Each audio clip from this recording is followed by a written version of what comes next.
We're lucky this afternoon to be sitting down with a man who's hoping to change the face of South African politics. Songezo Zibi, welcome to The Drive with Rob and Roz. Thank you, and thanks for having me here. It's an absolute pleasure to have you in. I wanted to start with talking about your life and your upbringing and so on and so forth, and we'll get there, but you're a man who's run the corporate ladder. You were a journalist in South Africa. Why do you want to be a politician? So I'm also a writer, and I don't want to be a politician, actually, but I do want to change the country. But that necessitates that you go into politics because it's unavoidable. But the big driver is that we have to be a different country and the country that we all hope for and deserve. Fair enough. I love that you've said you don't want to be a politician, but it needs must, right? So it's almost like, I don't want to make it too big, but it's almost like a calling. Like you can't ignore that knock at the door. No, I can't, and many people can't. I think all of us have an interest in politics. We all talk about politics all the time, but we usually don't feel qualified enough to get involved in politics. But I think the experience of the last, say, 10 to 15 years has shown us that people like ourselves are actually very qualified to get into politics. I was going to say the irony of being unqualified for it. I was eventually confident enough to go into politics. But seriously, we all need to step up, I think, in different ways, but we can't just sit back anymore, and some of us have to go into politics. So take us back to, you grew up in the Eastern Cape. You grew up predominantly with your grandfather and your grandmother and so on. Like, take us through your story. So I'm the first grandchild at home, and my name actually, Songezo, is an addition to my grandparents' children. That's what it means. So I'm their sort of last born, as it were. I was born 47 years ago, and they raised me effectively. My grandmother passed away first in 1990. I was in standard 8. It's grade 10 these days. And my grandfather passed away in 1999. I was grown up and working and had a car. But I grew up in a village. I still have a home there. My mother lives there. Many of my relatives live in the Eastern Cape, in the village, or in the surrounding towns and cities. And I grew up herding cattle and sheep and. So I had a normal South African childhood. You speak about the Eastern Cape, and people often kind of associate the Eastern Cape with Xhosa people, but yes. Your actual background is Hlubi. Can you explain that? Yeah, so my life is shows you the tapestry of South African history, because I'm a Hlubi actually. They are from at least in the 1600s, from the Natal Midlands. So anybody whose surname is Nzele, Khadebe, Mehlomakulu, and so on, is a relative. We're all Amahlubi, Zikode, and so on. So we all Amahlubi, but with that whole Mfecane business that happened in the 1820s yes. and so on, some of us went over the Drakensberg. So a lot of my clan are in the southern Drakensberg, in Matatiel, Mount Fletcher, the Maluti Mountains, and so on. But I think the Zibis kind of felt they needed to get further away from the problem. So they ended up deep in Xhosa land. So that's how we ended up there. And then you went to school there, you went off to university, you sort of started your career and so on. Fairly early on, you got the opportunities to travel. Yeah. Not just Europe, but across the continent as well. You had sort of differing experiences in differing places. Travel feels like such an important thing to open someone's eyes up about the rest of the world.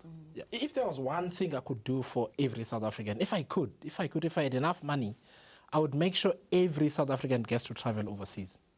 Because you get a sense of how abnormal the things we accept as normal are. So let me give a very quick example. I arrived in Germany on my very first overseas trip on the 9th of September 2001. Right? And on September 11, obviously, the World Trade Center bombings took place and so on. And a couple of days later, after the Frankfurt Motor Show, I went to Wolfsburg. I worked for Volkswagen, went to Wolfsburg. But on that day, at midday, there was going to be a moment of silence. So I'm walking down the street in Wolfsburg. There was a siren that sounded, and people stopped. Like literally, they stopped walking. And I walked on for a while and I was like, okay, there's a siren, we should be running.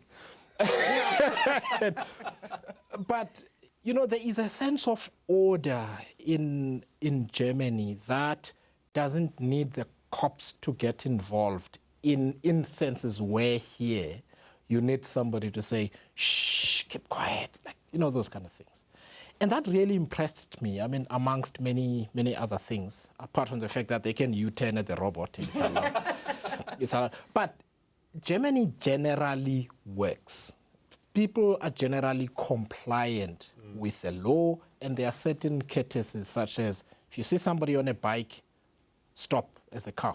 Yeah. So when people cross the street, they don't stop. They just go. Yes. Yeah. Right? Or like when they say there's no speed limit on the autobahn and people don't like go and go, but there is no real kind of policing of how fast you can Or drive. how fast you can go. I mean, there are instances where you can drive fast. There are minimum speeds, by the way. Yes. Between Hanover and Berlin, the minimum speed is 130. But people drive properly, and the rule is if somebody is indicating to change lanes, you slow down. You know what happens in South Africa, right? If you want to change a lane, they accelerate too. Like. So those things, I feel South Africans should see. Yeah. And I've seen those kind of things in Europe. I've seen them on the African continent. I was in Zambia. I spent a lot of time in Zambia. I felt a hell of a lot safer than I do here at home. In places where I would feel very unsafe here. But there, the energy is just... Yeah. I remember, overseas trips and so on, you end up going out for an evening and then walking home at 2 o'clock in the morning through an industrial area where the lights are dark and you're completely safe. No one's going to bother you. And it's just, as you say, until you've been there and experienced it, you can't really explain it. You can't. Or how people, like in other places where the traffic's a mess, like in Uganda, in Kampala, you're like, how do these guys drive? But nobody's swearing. You know what I mean? Like traffic lights don't work, and this whole thing just like works, but people are super courteous. Yeah. Courtesy here at home? Amen. Not so much. Yeah. I want to actually go back to your experience in Zambia. What was it specifically about that place that touched you? So apart from the fact that for me Zambia is like home because of the struggle, so I just have an affinity to Zambia and Zambians and just being in Zambia. It really, truly, truly feels like being back here in many ways. And maybe I'm overly sentimental. So I've had good experiences in Zambia, but I've also had things that have absolutely terrified me, right? And so I've had these good experiences where like you feel safe, people are super friendly, you know, there are issues, but people are generally friendly, you know.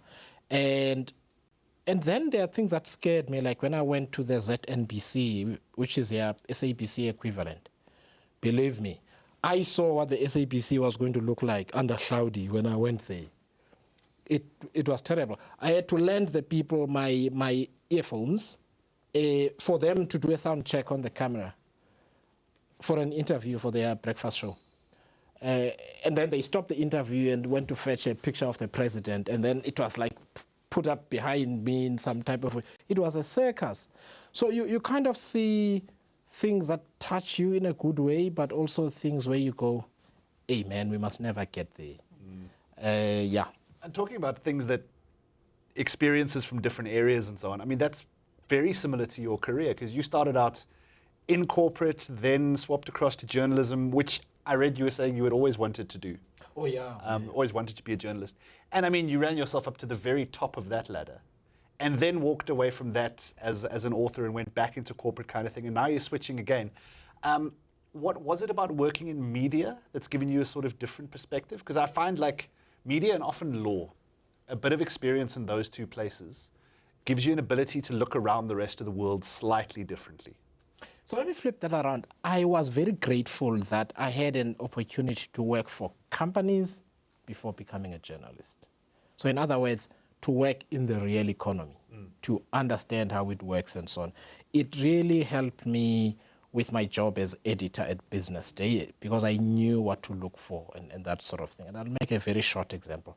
I would ask the guys to look at things like things that are out of place in the economy. So you know those three-wheeled things at near the Gautrain in Sandton. So I asked the guy, so who owns those things? How many are they? Like that's an investment into the economy, right? How many cranes do we have in Sandton? Yeah. Like journalists will wait for somebody to come out with a report. Like, don't wait, the evidence is there. Go and talk to somebody. You'll break a story that way. So it was very helpful.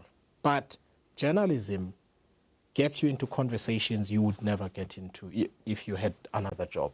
You know, like you're saying, it's like being in the law, because you intersect with people from different walks of life. And that was very beneficial for me. Absolutely. You have a love for journalism, and when we sat down, you said, I'm a writer. I'm a writer who's kind of been pushed into politics. But journalism has really kind of evolved over the past maybe 10, 15 years in the age of social media. Yeah. So for you, as a kind of like hardline, go look at the three-wheel things on the road journalist, how do you feel about those developments? No, I actually, I used social media intensely, by the way, when I was a Business Day editor. I mean, firstly, the afternoon diary was at 4, and I always had Twitter and Facebook open on my iPad during the meeting, because a story would be updated live while we were talking about what to put in the paper tomorrow. So you kind of needed to stay abreast. The second thing is we started clipping snippets of the stories that we're bringing out the next day without showing the whole headline and putting them on Twitter. And people would go insane wanting to know more. And we grew our unique visitors to the BD Live website from about 68,000 a month to 432,000 in that time. And a lot of it had to do, I mean, the content's important, but the use of other digital channels in an ecosystemic way is actually really powerful. Yeah, and I think it sort of leans nicely into the way I don't have a better term for it right now, but crowdsourcing information for Rise and sort of putting ideas together and consulting with people and so on. It feels very like digitally forward, and it feels like a very nice space. Tell us about your home life and wife and kids and family. Are you a serious dad? I am a serious dad. So, I mean, my definition of family is like bigger. So the nuclear Zibi clan has got like 35 people. Yeah. So those are the people that have Christmas lunch together. So seriously, there's about 35 people. But then I also have a wife and kids here in Centurion. I'm not far from here, by the way. And we've been married with Babes since 2006. We both worked at Volkswagen, and we met at the induction presentation. She was a grad. And after lunch, I was doing a presentation, I can't remember what about, to the new joiners. And she fell asleep while I was talking. And then you knew she was the one. No. Like we started talking about that. And now 3 kids later, she's still falling asleep. Are you, I have some kind of inside information now that we're speaking about Songezo, the person, that you you love a bit of meat. Oh, yeah. Carnivore. Oh yeah. I even know how you like your steak. Oh really? Who told you? Is it one little? I'll tell you after. No, I love cooking. It's therapeutic for me, except that I tend to drink a lot while I'm cooking. That's the therapy. But I love cooking. I love meat.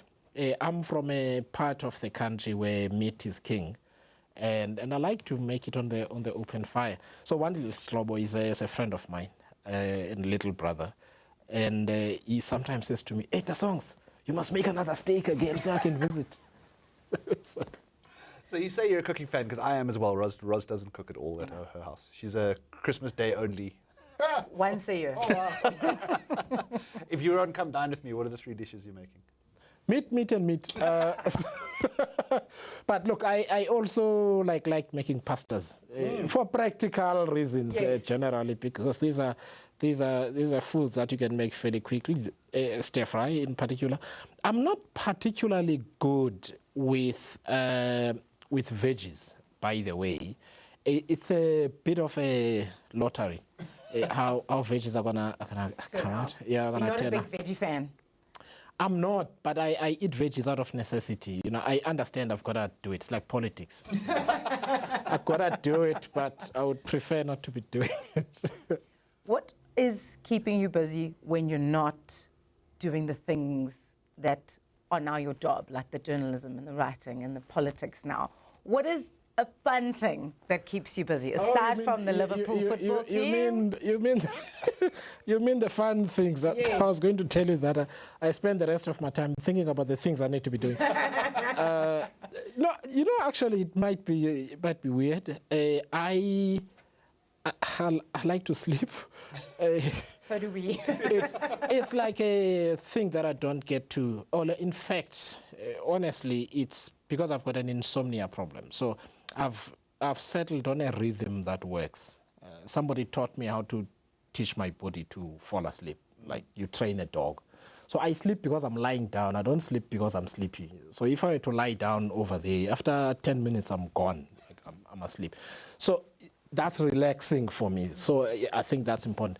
The second thing, the weird part, is that I actually get a lot of joy out of writing. I honestly do. To a lot of people, it's work. For me, it's not. It's a lot. But then I've also got to have fun with my kids as well, which is, I do whatever they want to do in the moment. But writing is my soul. I know Roz also fun with the kids and some downtime is an important part. You're always running around to rugby this and cricket that. Yeah, and you've got to gymnastics. you've got to make as much of the time with them as you can. As I can. You know? Yeah, and I've got a sort of a young guy there. He's 14. He's at the High Performance Center in Pretoria. Ooh. He thinks, I won't need to work for much longer because he is going to play in the English Premiership. I have a 9-year-old who's also going to play in the English Premiership. Wow, we can maybe meet each other at matches in like 10, 15 years. I'm trying to explain to him that, listen, so I do spend quite a bit of time at his games because they've played in the league, they play knockout, they're heading down to Cape Town for a tournament, and so that's part of it as well. What position does he play? He's actually fairly versatile. He thinks he's a striker. I think he's a better winger than a striker. I mean, he's a Felipe Coutinho if he was in Liverpool. Okay, that's high praise. And I feel so bad, guys, because he used to come back from school and say, Daddy, I scored 5 goals. And I'd be like, okay, no, well done. And then Daddy, I scored 4 goals. Eventually, I went to watch him.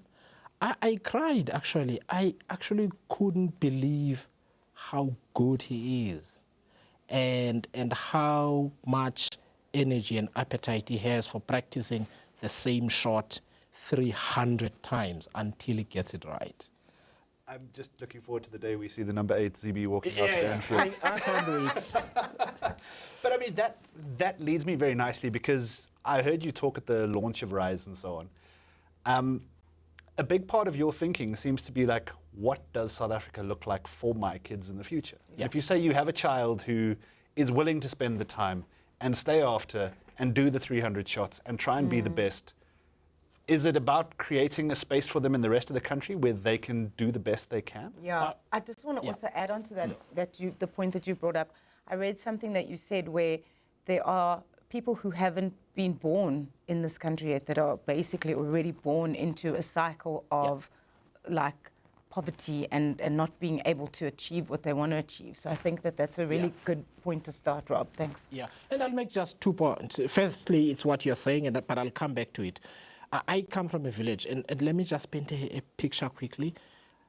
About, I would say more than half of the young men or young males younger than 30 are in prison or dead or addicted to drugs. That's really so important to me that we must be a country where that's not a given. And that's in a village, right? It's not even like in an urban area. It's in a village. And there are many places where that is the case. That just can't be the country that we're in. But the flip side of that is that you want to create a country where there are endless possibilities for kids or for young people that are born in those circumstances, that they can dream of playing for Man United. or Liverpool or Real Madrid or whatever, like being a radio host or whatever. And it's not obstacle after obstacle that's unnecessary, that they have a chance in life. It does feel like often in South Africa, it is just literally that obstacle after obstacle. Yeah. I mean, the difference in opportunities that people have, not just South Africa to the rest of the world, but within South Africa, depending on who you are and where you're born and so on, like they're real issues, and it doesn't feel like we're doing enough to address them. And we can do better. This is the sad thing. And I'll make an example about football, since we've been talking about football. South Africa, there's more money for football in South Africa than almost anywhere else on the continent, bar one or two countries, maybe Egypt, and But generally, there's a lot more money in South African football than most places on the continent. But we're doing badly. Think about it. We're doing badly in football. South Africa has a leadership problem. It doesn't have a resource problem. And it's true of football. It's true of athletics. It's true of so many things. Success is an exception where it need not be. And rugby shows that it need not be an exception. It should be an expectation. Right? We expect the Boks to do well because they do well, right? Do we expect Bafana and athletics to do well? No, to be honest. Yeah, we don't even know when Bafana's playing. Then they'll be playing a huge match. And it's not even televised. They were playing on a Tuesday afternoon at 5 o'clock. Yeah. To an empty stadium. That's what a leadership problem looks like. It's people holding back the opportunity. But if our national team does well, between 1996 and 2004, how many South African players became global stars? Yeah. I absolutely love that. The success has become the exception here instead of the expectation. So what is your South Africa, or the South Africa that you hope for? What does that look like? So that South Africa is a place where the really simple things work. Honestly, there is so much opportunity in not having to overcome an obstacle that should not be there. So we lose so much energy and just mental preoccupation and stress from things that don't work. And let me use a very simple example. Traffic lights that don't work. A lot of people, by the time they get to work, think of the number of people who, by the time they get to work, that brilliant idea they had is gone. You come in stressed instead of calm. You're stressed, you're annoyed, the power is off, you don't want to smash and grab. And honestly, those things sap your energy away. And I think other countries run away successfully from where we are because they don't have to worry about simple things. I've got very low expectations. Let's just get the simple things to work so that people can reach their potential. Then we can do big stuff, but start with the simple stuff. Start with the little things at the bottom. And those are, as you say, those are exactly the sort of things that do make a difference. You were saying in your downtime, you spend thinking about all of the stuff that you need to do in your uptime. When you think about all of the things, even the simple things that need doing, does it feel overwhelming? Because it does feel overwhelming to me to think about. No, it can feel overwhelming, but generally not, because it's like anything. Once you are in the race, you don't worry about running against Usain Bolt because he's already running next to you, or ahead of you. So you're not worried about that anymore. You just want to finish. So that's not the worry. The thing that scares me sometimes is when I see the growing number of people who believe in what we're doing. And then I worry about us not failing, not because I think we're going to fail, but just not wanting to disappoint people. Once the expectation is there, then you feel like you need to raise your own game. I get that. So every day is about how do we raise our game. Every day, how do we raise our game? My source, that I'm not going to reveal, has told me, and I now sitting in your company, we're here with Rob, that you are an exceptional storyteller. She described your storytelling as, Songezo will be telling a story about someone tying their shoelaces, and you don't actually want to stop listening because you feel like you are there watching the shoelaces being tied. Do you think that passion of storytelling and how kind of just the engaging with people and telling people stories is standing you in good stead for your journey ahead as a politician. I hope so. I mean, the one thing I hope I can overcome is being shy, right? Because I can be fairly reserved. I mean, I'm sort of socially awkward in a way.